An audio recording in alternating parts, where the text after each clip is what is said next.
Assalamualaikum warahmatullahi wabarakatuh, pemirsa sekalian. Topik ini hari saya akan membahas tentang mitos ataupun misteri-misteri tentang harimau Sumatera yang ada di Aceh, khususnya di Aceh Selatan. Yang harimau Sumatera ini sangat diagungkan oleh penduduk-penduduk setempat, apakah yang ada di Aceh ataupun di ranah Minang ataupun daerah-daerah Sumatera. Harimau Sumatera ini sering dipanggil dengan sebutan niniak atau nenek. Itu sebutan untuk orang yang tua yang sangat dihormati. Ciri-ciri harimau itu dekat dengan kita ya, seperti ini. Mungkin banyak nyamuk nih, banyak sekali nyamuk. Pemirsa sekalian,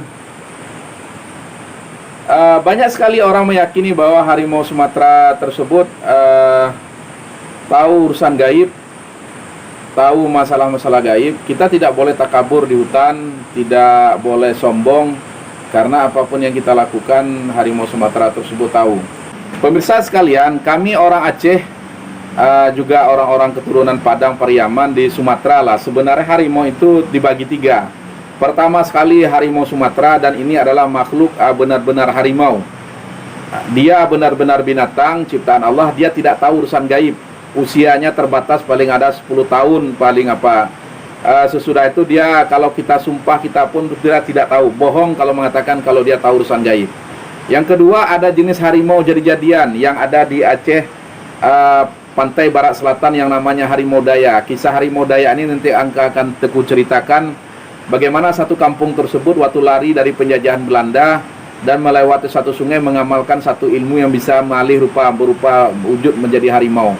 Dan itu jadi mereka menikah dengan sama mereka, dan akhirnya mereka jadilah perkampungan harimau. Jadi kalau mereka secara berkala musim barat turun ke daerah-daerah lain, apabila mereka menyeberangi satu sungai yang ada di daerah Aceh Barat, itu mereka bisa berubah jadi manusia ataupun jadi harimau. Dan ibu kandung saya pernah datang ke tempat tersebut. Ceritanya kalau malam disuruh naik ke rumah, di bawah itu seperti bunyi harimau. Ternyata jangan turun ke rumah. Dan kisah-kisah ini banyak diketahui oleh orang penjaga rakit. Dulu kalau di Aceh belum ada jembatan yang harus ada lewat rakit. Jadi harimau ini akan dilewati oleh harimau daya yang dipimpin oleh seorang manusia. Itu yang kedua.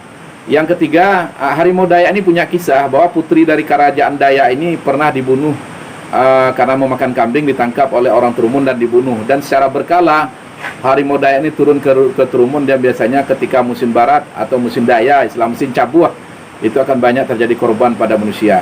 Yang ketiga adalah harimau kampung. Harimau kampung ini yang konon bisa memiliki kesaktian tahu urusan gaib. Kalau kita sebut nama dari jauh, dia tahu. Kalau kita pelihara dia, ketika kita mencuri, dia tahu. Dan pemiliknya banyak. Ciri-cirinya adalah kaki kirinya pendek sebelah, nama jantannya si Tengkih, nama betinanya si Gado Buah. Hari ini Tengku Hasbi akan membahas harimau kampung tersebut yang bernama si Tengkih dan si Gado Buah. Karena menurut Teguh Hasbi ini bukan harimau, tapi adalah golongan jin, atau golongan jin lah, yang kerap dipelihara oleh orang-orang Aceh dulu ketika hidup di hutan-hutan, sebagai teman juga untuk sebagai perlindungan saat itu. Jadi untuk ini Teguh Hasbi akan melakukan survei bahwa apabila harimau tersebut mengangkat saudara, harimau kampung ini si Tengkih dan si Gado Buah, dia akan memberi tahu kepada kita bahwa kalau keluar rumah pakailah tongkat batang si mali-mali, ataupun kalau rumah Anda di hutan atau ada kucil atau di pondok, tanamlah batang puding emas. Hari ini Teguh Hasbi akan survei, akan tanya kepada orang-orang tua kampung apa betul mitos tersebut atau tidak, dan apa kita lihat apa betul-betul di kampung-kampung atau di hutan-hutan ada, apa betul di kampung-kampung atau di hutan orang Aceh, pedalaman Aceh atau orang-orang Pariaman atau orang-orang Padang menanam batang puding emas tersebut. Mari kita lihat saudara-saudara sekalian.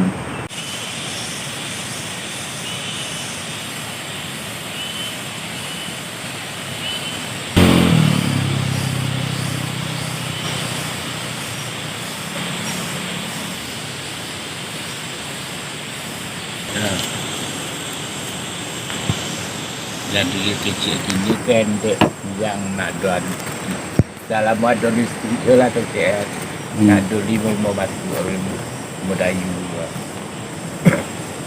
Jadi kau apa nama daun juga Pak? Kita Pudiame. Ya Pudiang ya. Pudiame. Jadi kalau istilahnya jambu kita orang di Aceh atau orang di Padang lah kan, Ya. selalu ada ditanam batang kau kan. Tujuannya untuk apa Pak Ara? Untuk menjauh seten, limau, Harimau Pak ya. harimau dayu. Dulu ada harimau masuk kalau Harimau dayu. jadi kalau ditanam kau di tepi jambu, Berarti ala itu bantu anaknya awak. Lah tahu. saudara dengan awak kan, berarti tidak diganggu ya. Ya. Itulah manga anu ya, Itulah waktu ditanam ditanam.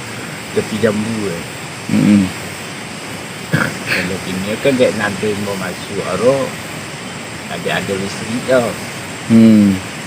Udah tu sayuran tinggi lah. Kecil awak buahkah. Iya. Itu jadi pedoman ke awak. Iya, orang-orang zaman Pak ya. Kau bek jadi jonya kah? Iya. Pemirsa sekalian, ini adalah Bapak Saharudin yang sehari-harinya dia tinggal di hutan di Samak 2. Jadi Samak 2 itu lokasi Sikabu, daerah di mana ada kebun durian cukup luas. Seingat saya setiap saya lewat di kebun ini Pak Saharudin ini selalu ada di sini. Dan dia mungkin tidur di pondoknya yang sederhana. Seperti yang saya bilang kemarin-kemarin, ini adalah puding emas ya Pak ya. Ya. Puding emas. Menurut keterangan Bapak tadi yang bahasa Minang, bahwa puding emas ini kalau kita tanam di pondok kita supaya menghindari daripada gangguan harimau masuk. Karena kenapa di sini ada namanya harimau kampung yang menganggap bersaudara dengan orang-orang pribumi, pemiliknya banyak. Lewat mimpi mungkin pernah disampaikan kalau tanda saudara ini puding emas ini ditanam di dekat-dekat pondok, tepi pondok ya Pak ya. Ya. Ditanam di dekat-dekat pondok. Jadi kode alamnya orang tempo dulu ya, kalau kita di Aceh ini terutama Aceh Selatan dan keturunan-keturunan Padang, bahwa kalau ini ditanam di samping pondok, harimau masuk atau harimau luar yang masuk dia akan segan, karena ini adalah keluarga harimau yang ada di lokasi ini sendiri. Jadi harimau yang ada di kampung ini atau harimau kampung selalu memberitahu lewat mimpi dulu kepada orang-orang kampung, tanamlah ini di samping, tanda itu keluarganya. Jadi kalau ini ada di pondok, harimau luar tidak akan berani mengganggu kita. Itulah informasi yang kita dapat dari Pak Saharudin. Yang informasi ini bagi orang tua-tua di Aceh itu semuanya memakai paham ini, karena binatang ini diyakini seperti memiliki kekuatan gaib. Kalau kita dulu istilahnya di gunung mencilok anungku ya, Ya. mencilok sigi ya. Iya sih. Kalau kita bersaudara dengan harimau kampung ini, kalau kita mengambil sirih, mengambil apa, dia tahu ya. Ya tahu. Dia tahu. Dan kita biasa diikuti, biasa akan diberi pelajaran ya, tuh, seperti itu. Dan harimau-harimau kampung ini sering masuk ke gelanggang-gelanggang silek ya. Ya. Ke gelanggang-gelanggang silek. Dulu kalau kita mendirikan gelanggang, kita kan cukup pakai daun kelapa. Harimau-harimau kampung itu cenderung masuk menguji para pendekar-pendekar muda yang mencoba ilmu silat. Jadi itulah kenapa di pondok-pondok pedalaman-pedalaman Aceh, pohon ini ditanam di sekitar pondok.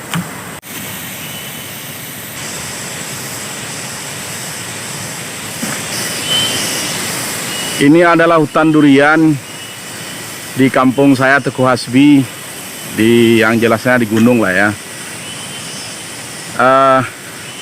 Ketika durian ini berbuah, yang jelas harimau pasti ada, beruang, karena makhluk itu juga hobi mencari makan durian. Pemirsa sekalian, itu ada satu pondok. Mari kita cek apakah di pondok ini juga ada ditanam puding sesuai dengan keyakinan penduduk dari Aceh Selatan dan keturunan-keturunan Padang. Apakah di situ juga ditanam puding emas tersebut? yang menandakan bahwa orang pemilik pondok ini adalah memiliki hubungan keluarga gaib dengan harimau kampung yang bernama si Tengki, betina yang bernama si Gando Buah. Mari kita cek.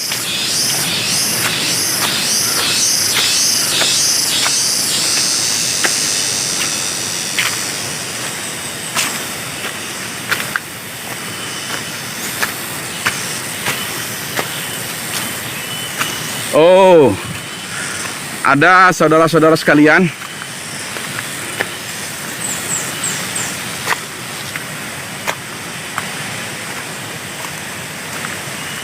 Ini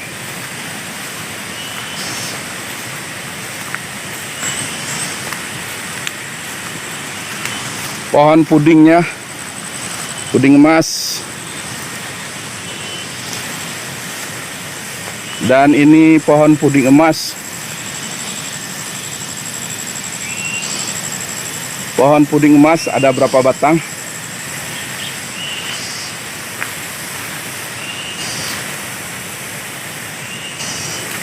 Pohon puding emas ini menandakan pemilik gubuk ini ada hubungan batin dengan harimau kampung atau si Gando Buah atau si Tengki. Wajarlah kalau tinggal di hutan seperti ini, warga memiliki kepercayaan tersebut. Guys, mari kita lihat pondok yang lain.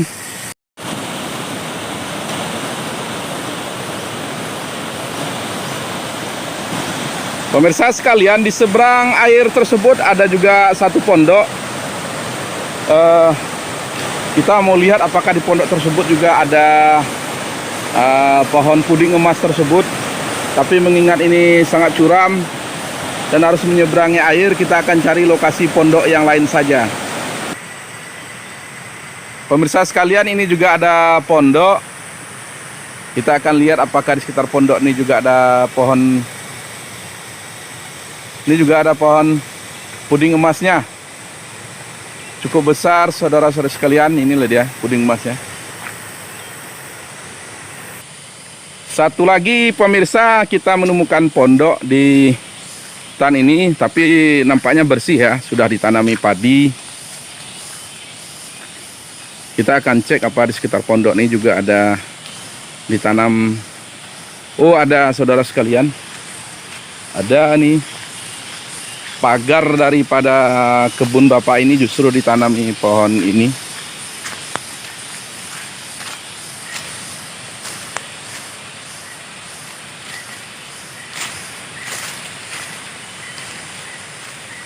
Banyak.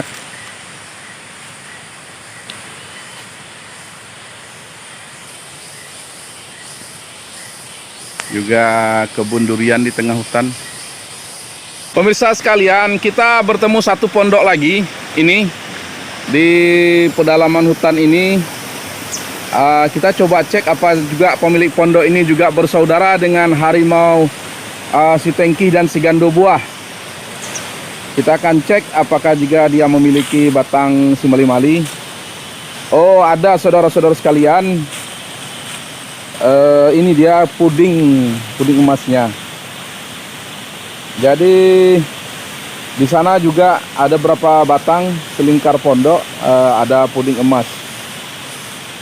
Dan ini adalah rumah juga salah satu yang memiliki atau pondok yang memiliki keyakinan bahwa dia bersaudara dengan harimau kampung tersebut.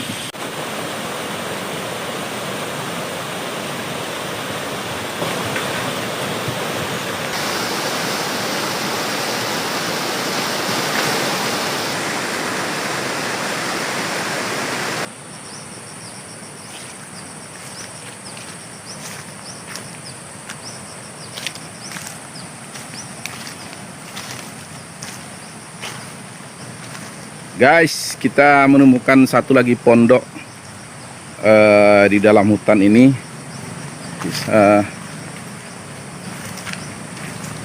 Dan kita juga menemukan puding emas tersebut.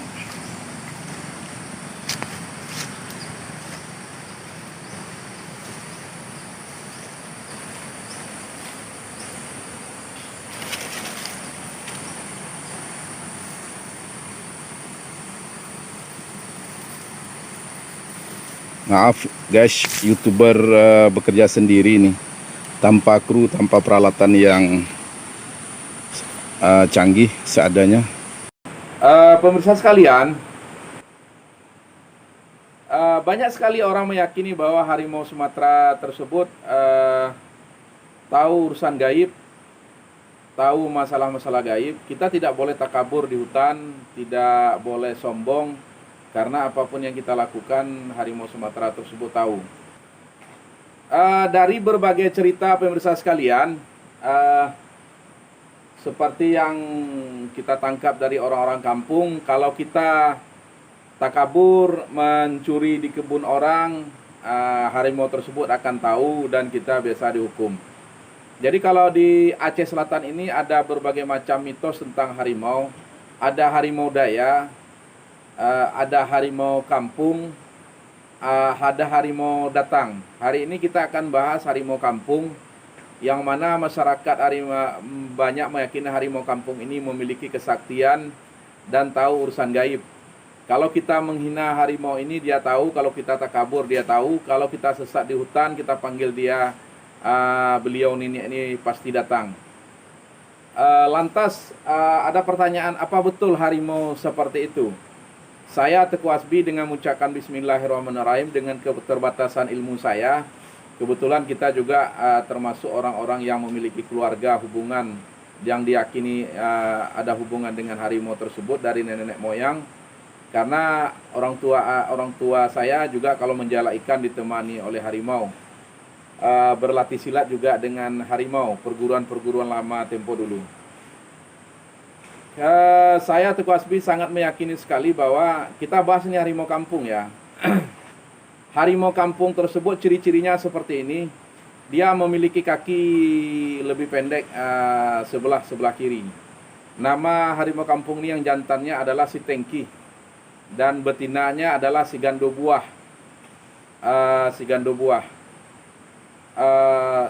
Saya meyakini seyakin-yakinnya bahwa harimau kampung tersebut tidak memiliki urusan gaib, tidak tahu urusan gaib. Kalau kita mencuri, kalau kita takabur, itu saya yakinkan 100% harimau tersebut tidak tahu. Ini asumsi saya, harimau tersebut adalah makhluk Allah, binatang. Yang tahu urusan gaib itu hanya Allah. Jin saja susah urusan gaib. Contoh sewaktu Nabi Sulaiman sedang memerintah bangsa jin, sedang berdiri, seluruh jin tersebut di bawah perbudakan Nabi Sulaiman. Jin tidak tahu kalau Nabi Sulaiman sebenarnya sudah meninggal. Kapan bangsa jin tahu? Ketika tongkat Nabi Sulaiman tersebut dimakan rayap, Nabi Sulaiman jatuh. Taulah bangsa jin bahwa Sulaiman tersebut sudah meninggal. Intinya bangsa jin sendiri tidak tahu urusan gaib. Guys, kita kembali kepada cerita harimau ini. Lantas kenapa kalau kita takabur, kalau kita melecehkan harimau tersebut bisa datang. Sama dengan kita takabur terhadap gajah, terhadap beruang. Intinya, orang Islam atau makhluk Allah itu memang tidak boleh takabur. Bukan karena harimau tersebut tahu urusan gaib. Yang kalau kita takabur, tiba-tiba harimau tersebut betul-betul datang, itu sebenarnya justifikasi dari Allah. Allah yang menggerakkan harimau tersebut. Karena kenapa hanya Allah yang tahu urusan gaib, harimau tersebut tidak. Dan saya setelah melakukan survei bahwa harimau kampung tersebut sebenarnya menurut saya, kenapa dia bisa ada hal-hal sedikit berbau mistos dan gaib. Harimau kampung ini sebenarnya kalau menurut saya itu bukan harimau, tapi sejenis bangsa jin yang menjelma jadi harimau. Permisa tidak percaya, sekarang saya ajak permisa berpikir secara logika.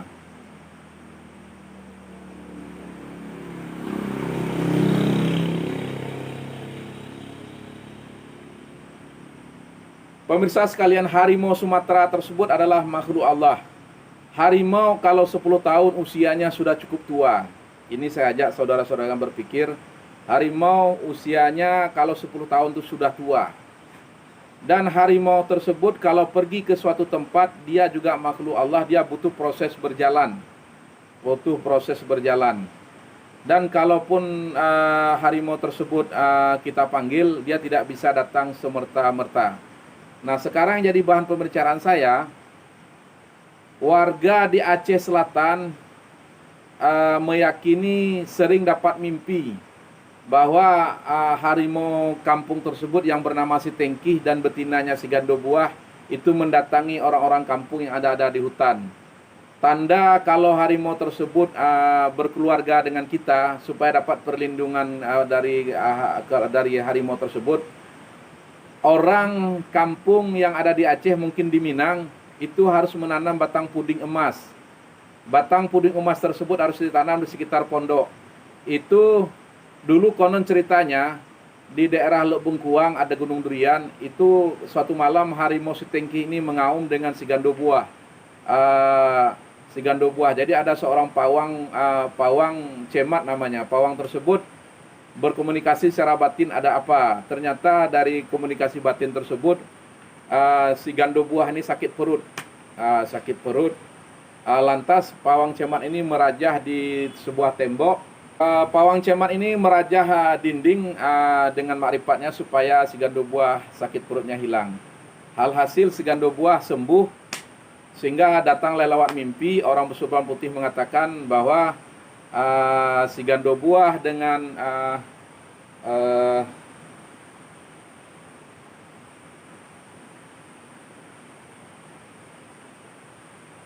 bahwa harimau Tengkih dan si Gandobuah mengangkat saudara dengan orang-orang yang ada di sekitar kampung tersebut. Sebagai tanda saudara dan akan ada melakukan, harimau tersebut akan melakukan perlindungan kepada siapa saja. Apabila di rumah atau di hutan, tanamlah pohon puding emas di sekitar pondok. Jadi harimau tersebut tahu bahwa ini adalah keluarganya. Jadi sampai sekarang orang-orang yang ada di Aceh Selatan itu banyak menanam pohon puding di sekitar pondoknya. Tujuannya adalah apabila ada harimau daya nanti masuk, nanti kita akan bahas selanjutnya apa itu harimau daya, dan harimau luar yang masuk, tahu bahwa ini adalah dalam perlindungan harimau kampung yang bernama si Tengkih dan si Gandobuah. Tapi kebanyakan generasi sekarang cerita tersebut tidak tahu lagi. Tapi kalau saya Teku Aspi, itu cerita tersebut sudah lama saya pelajari. Jadi puding tersebut kalau kita tanam bahwa itu adalah keluarga daripada si Gandobuah dan si Tengkih. Dan pohon cemat tersebut mengandung anaknya, diberilah nama anak tersebut panggilannya adalah GB. Jadi GB ini sekarang sudah meninggal saudara sekalian, karena dulu pernah sakit tabrak dengan sepeda, lama-kelamaan sakit meninggal. GB ini singkatan Gandobuah.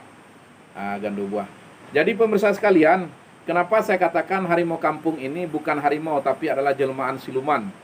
Pertama sekali, cerita ini sudah ada sejak zaman Belanda dulu. Harimau yang ciri-ciri khasnya kakinya pendek sebelah kiri.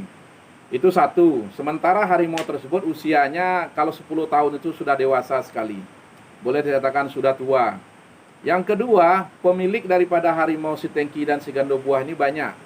Hampir di pesisir pantai barat selatan, mungkin dah sampai ke daerah Pariaman Padang, pemiliknya banyak. Secara logika, saya pemiliknya, Anda pemiliknya, banyak pemiliknya. Dalam waktu yang samaan, pemilik ini memanggil si Tengkih, si Gandobuah, harimau tersebut bisa hadir. Itu mengatakan harimau tersebut jelas itu bukan harimau biasa. Artinya bukan dari binatangnya. Yang ketiga, ketika saya misalnya membawa mobil saya ini keluarga daripada harimau itu ya, atau saya naik ke hutan, atau lah pengalaman dulu lah, seperti ada pengalaman kami naik mobil rusak di Gunung Kapur. Gunung Kapur itu di daerah Aceh Selatan yang ya dulu angker, sekarang tidak lah. Jadi pada saat rusak tersebut, karena ketakutan, kita ketok bumi 3 kali, kita panggillah nenek si Gandobuah dan si Tengkih, dan dia datang. Hanya hitungan detik. Kan tidak mungkin harimau tersebut mengikuti mobil kita kemana pergi. Secara logika dipanggil, hitungan detik dia datang. Yang bisa menembus zona waktu seperti dan ruang tersebut adalah bangsa jin. Dan yang paling menarik, saya pastikan kenapa itu bangsa jin. Ya seperti tadi, kalau kita pemiliknya, kita mengambil asam orang, misalnya kita di gunung ya, mau masak kita ambil asam tetangga, itu harimau tersebut datang kita akan ditampar-tamparnya. Dan uniknya pemiliknya ada yang dari Padang, dari Pariaman, dari Aceh Utara sebelah sana, Aceh Besar, itu jaraknya ratusan kilo bahkan 600 kilo, bahkan 1000 kilo. Itu dipanggil oleh tuan yang di sana dia datang, yang tuan di sini memanggil dia datang. Kalau harimau asli yang namanya manusia, makhluk itu mungkin udah tewas dia. Jadi asumsi saya ini bukan harimau sembarangan tapi golongan bangsa jin. Karena proses pendapatan daripada harimau tersebut, kita biasanya dapat mimpi. Dalam mimpi tersebut kita didatangi oleh seorang kakek yang bersuban putih. Dia memberikan informasi kepada kita, wahai anak, misalnya saya Teku Hasbi, wahai Teku Hasbi, saya titipkan kepada kamu 2 kucing besar, satu namanya si Tengki, satu namanya si Gandu Buah. Kalau kamu menerima, datanglah ke tempat ini, bawa telur 7 biji, nasi dengan makanan lauk pauknya, letakkan di suatu tempat, harimau tersebut akan datang. Harimau tersebut akan datang, kita akan elus kepalanya. Itu tanda tanda kita bersaudara. Itu biasanya hal tersebut adalah hal-hal yang gaib. Ini biasa dilakukan oleh orang-orang Aceh tempo dulu, karena hutan di Aceh kan di Sumatera itu hutan semua. Proses kita banyak diserang oleh penjajah, lari ke sana, lari ke sini, ya bergaullah dengan harimau ini. Tapi kalau harimau yang Sumatera asli, seperti ada mitos yang mengatakan harimau Sumatera tersebut tahu dia nama dipanggil jarak jauh, itu omong kosong saudara sekalian. Karena atas nama makhluk Allah urusan gaib tidak tahu, kecuali harimau yang saya sebut ini. Dan saya anggap ini bukan harimau, tapi ini golongan jin. Hanya golongan jin yang bisa melintasi waktu dan ruang begitu cepat, dan bisa membagi-bagi rupa. Dan bagi keluarga-keluarga yang sudah mengikat persaudaraan dengan harimau ini, kalau kita mengambil keputusan harimaunya, biasa kalau kita melakukan silat, buka silat, gelanggang silat, harimau tersebut akan datang. Dan kalau sudah ikat sumpah dengan harimau tersebut, niniak dengan harimau ini ketika meninggal tidak boleh dimandikan dengan limau purut. Karena kenapa? Banyak meyakini, mitos mengatakan bahwa kalau keluarga dari keturunan ini kalau dimandikan dengan limau purut, dia tidak berubah jadi harimau, tapi kulitnya akan berubah belang-belang seperti harimau.